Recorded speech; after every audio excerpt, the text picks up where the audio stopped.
दोस्तों आज हम बात करने वाले हैं कि डायरेक्शंस आखिर चेक करी कैसे जाती हैं। कोई वास्तु कंसल्टेंट कहता है कि सूर्य की तरफ मुंह करके खड़े हो जाओ, आपको पता चल जाएगा डायरेक्शन क्या है। कोई कहता है ज्योमेट्री से देख लो, कोई कहता है कि वो चक्कर से देख लो। दोस्तों आखिर डायरेक्शन चेक करी कैसे जाती है वास्तुशास्त्र में, आज इसी बारे में हम चर्चा करेंगे और हम जानेंगे दोस्तों कि कैसे कुछ बेवकूफ चक्कर खाए हुए कंसल्टेंट बिल्कुल गोल हो चुके हैं उस चक्कर की तरह, और वो कैसे लोगों को बेवकूफ बना रहे हैं। दोस्तों डायरेक्शन देखने के नाम पे पूरे घर का बिल्कुल कचरा करके रख देते हैं। दोस्तों आज इस बारे में भी हम चर्चा करेंगे। इसमें सबसे पहला मेथड जो वो कंसल्टेंट रिकमेंड करते हैं दोस्तों, वो है सनराइज का मेथड कि 6 बजे सुबह अपने घर की छत पे चले जाओ, सूर्योदय जहां जिस साइड से हो रहा है उस साइड खड़े हो जाओ देखने, और आपको दिख जाएगा कि आपके घर का, आपको पता चल जाएगा आपके घर का ईस्ट कहां पे आ रहा है। दोस्तों अब दोस्तों कोई पूछे उस बेचारे कंसल्टेंट से कि वो अपने गांव के बाहर या कहीं जिस भी शहर में, जिस भी सिटी में, स्टेट में वो रहता है, वो कभी उसके बाहर निकला है क्या? क्या इंडिया में भी सुबह 6 बजे पूरे 12 महीने सूर्योदय होता है? दोस्तों आज मैं आपके सामने एग्जाम्पल लेके आया हूं, सिर्फ दिल्ली एनसीआर का लाया हूं। मुझे नहीं पता वो कंसल्टेंट कहाँ रहते हैं सब जो ये सनराइजिंग सन वाला मेथड यूज कर रहे हैं, मुझे नहीं पता। ऐसा है दोस्तों कि बहुत सारे कंट्रीज में 3-3 महीने तक सूर्योदय नहीं होता। अब कोई कंसल्टेंट बेचारा कैसे डायरेक्शन चेक करेगा जहां सूर्योदय नहीं हो रहा। और बहुत बार ऐसा भी है दोस्तों कुछ कंट्रीज में जहां सनसेट बहुत दिनों बाद होता है। तो दोस्तों आज हम एग्जांपल से जानेंगे। दोस्तों ये जो आप अपनी स्क्रीन पे देख रहे हैं, ये दिल्ली एनसीआर का सनराइज और सनसेट का साइकिल है। यहाँ पे ये जो स्टार्ट हुआ ये है जून में जो हमारा सनराइज था वो 5:24 में हो रहा है। ये 21 जून को साइकिल शुरू होती है। 21 जून को ये साइकिल शुरू होती है और ये जाती है 21 दिसंबर तक। पहले ये साइकिल ऐसे चलती है, फिर ये साइकिल ऐसे चलती है। दोस्तों पहले ये जून से दिसंबर तक नीचे जाता है, फिर ये दिसंबर से जून तक वापस अपने पॉइंट पे पहुंचता है।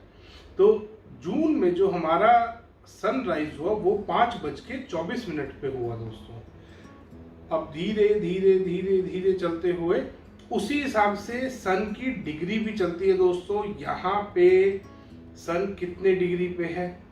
10 डिग्री वाली लोकेशन पे आ रहा है, यहाँ 20 डिग्री वाली लोकेशन पे। ये सन की डायरेक्शन चल रही है, ये सन की अपने हिसाब से वो डिग्री चल रही है। ये सनसेट है दोस्तों, ये दिल्ली एनसीआर का है दोस्तों। और अब उसके बाद आते हैं हम दिसंबर वाले पे। दिसंबर में अगर कोई आदमी बेचारा अपने घर की छत पे चला गया 6 बजे, तो उसको कुछ नहीं मिलेगा दोस्तों। उसका ऐसे ही बेवकूफ बन जाएगा जैसा उस कंसल्टेंट का खुद का बना है बेचारे का। तो दोस्तों क्योंकि दिसंबर में 7:10 पे हमारा सनराइज हो रहा है, तो अब वो बेचारा कंसल्टेंट तो यहीं चक्कर खा गया है कि अब उस बेचारे कंसल्टेंट का दोस्तों। और हाँ दोस्तों इसमें दूसरी बात आती है, ये आपका एग्जैक्ट ईस्ट है। गर्मियों में दोस्तों ये यहाँ से यहाँ, गर्मियों में दोस्तों यहाँ से सनराइज हो रहा है, सर्दियों में यहाँ से सनराइज हो रहा है। यहाँ पे पहले ही डिग्री, कितने डिग्री का फर्क आ गया है दोस्तों, आप ये देख सकते हैं। यहाँ पे 60 डिग्री पे सनराइज हो रहा है और यहाँ पे 120 डिग्री पे सनराइज हो रहा है। ये 60 डिग्री पे सनराइज है और ये दोस्तों 120 डिग्री पे सनराइज हो रहा है।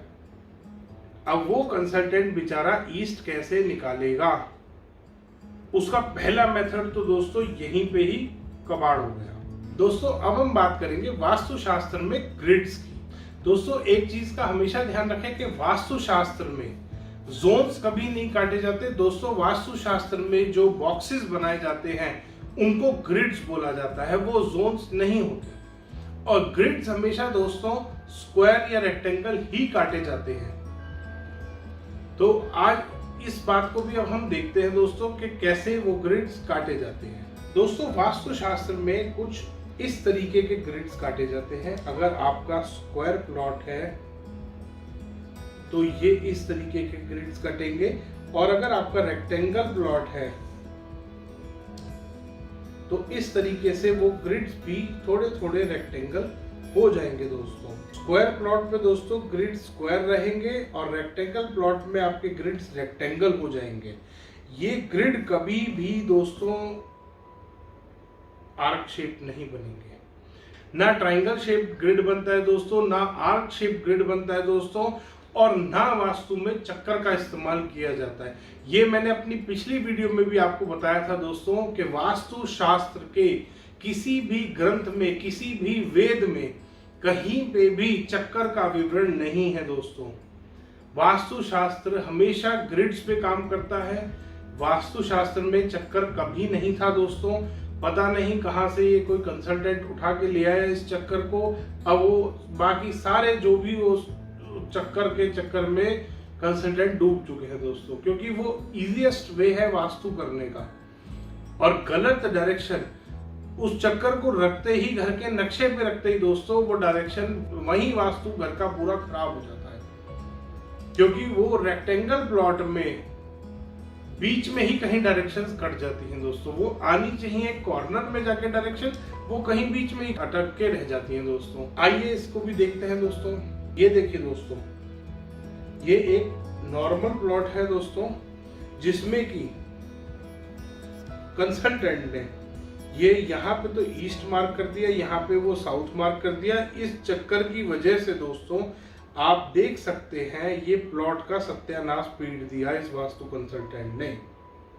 ये इस प्लॉट का जो ये वाला एरिया आ रहा है दोस्तों, ये इसका कोई वास्तु नहीं है, इसका कोई वास्तु ठीक नहीं, इसका कोई वास्तु खराब नहीं दोस्तों।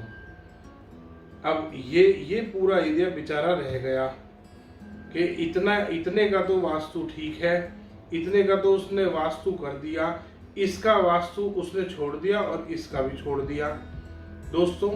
अब ऐसे वास्तु कंसल्टेंट का क्या किया जाए? कितना गलत वो आपको वास्तु पढ़ा रहे हैं। अगर आप अपने घर में वास्तु करा रहे हैं तो कितना वास्तु वो गलत कर रहे हैं दोस्तों। कभी भी रेक्टेंगल प्लॉट में सेंटर में खड़े होकर डायरेक्शंस नहीं चेक की जाती। रेक्टेंगल प्लॉट में डायरेक्शंस चेक करने का तरीका अलग होता है दोस्तों। ये चक्कर दोस्तों किसी भी वास्तु में किसी भी तरीके से इस्तेमाल नहीं हो सकता। ये बिल्कुल गलत है दोस्तों। और चक्कर, जहां आपने चक्कर से डायरेक्शन निकाली वहां अगर और लंबा प्लॉट में ले लूं थोड़ा सा, और यहाँ पे मैं बीच में वो चक्कर रख दूं दोस्तों, तो ये यहीं पे ही डायरेक्शन काट के छोड़ देगा। ये इतना प्लॉट खाली रह गया मेरा, ये इतना प्लॉट खाली रह गया। यहीं पे वो बेचारा वास्तु कंसल्टेंट अपना पढ़ाई दिखा के और चला जाएगा दोस्तों।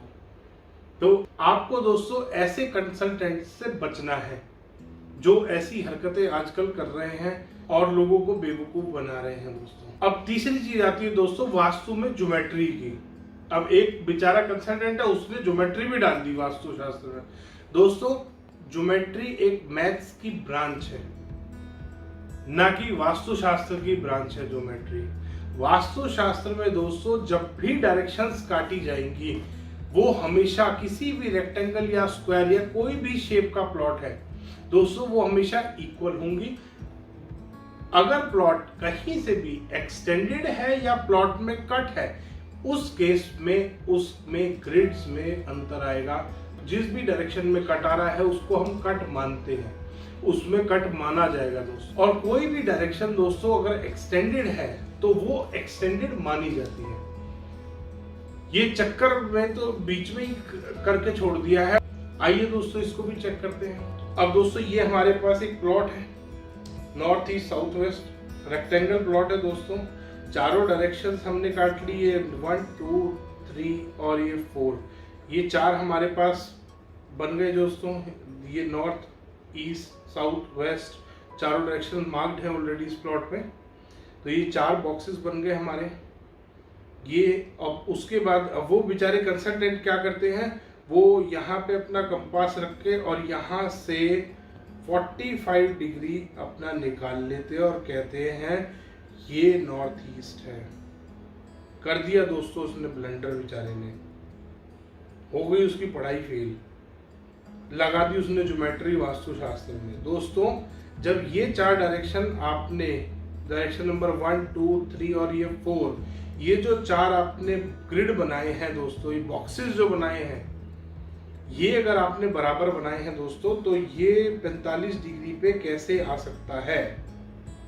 ये डायरेक्शन आपको दोस्तों अगर इसमें आपको पार्ट बनाने हैं, इसमें अगर आपको 2 पार्ट में डिवाइड करना है, इस वाली डायरेक्शन को अगर आपको दोस्तों 2 पार्ट में डिवाइड करना है, तो आपको इसके सेंटर में लाइन खींचनी पड़ेगी, ताकि ये बॉक्स नंबर 1 और 2 जो हमारे पास नए बॉक्सेस बने हैं, ये इक्वल आए। वास्तुशास्त्र में दोस्तों डायरेक्शंस हमेशा इक्वल रहती है। डायरेक्शन ऐसे नहीं होती कि ज्योमेट्री लगा दी और नॉर्थ ईस्ट यहाँ निकाल दिया। ये जो भी कंसल्टेंट ये कर रहे हैं वो महा बेवकूफ और अनपढ़ कंसल्टेंट है दोस्तों, जिन्होंने वास्तु में खिचड़ी बना के रख दी है। ये 2 डायरेक्शंस बन के आएंगी दोस्तों, अगर आप वो बनाओगे, ये 2 ट्रायंगल हमारे पास बनेंगे। अगर आप ये डायरेक्शन को डिवाइड करोगे 2 भागों में, अगर आप इस साउथ और वेस्ट वाले इस वाले बॉक्स को लेते हैं दोस्तों, इस वाले बॉक्स की बात करें तो ये यहाँ से यहाँ पे इस तरीके से कटेगा। ये बॉक्स नंबर 1 और 2 जो हमारे बने हैं, ये दोनों इक्वल होंगे। इनका जो एरिया आएगा दोस्तों वो इक्वल रहेगा। वास्तुशास्त्र ये बात कहता है। ऐसा नहीं होगा कि आपने यहाँ पे वो अपना चक्कर रख दिया, 45 डिग्री यहाँ बन गया और आपने लिख दिया साउथ वेस्ट ये है।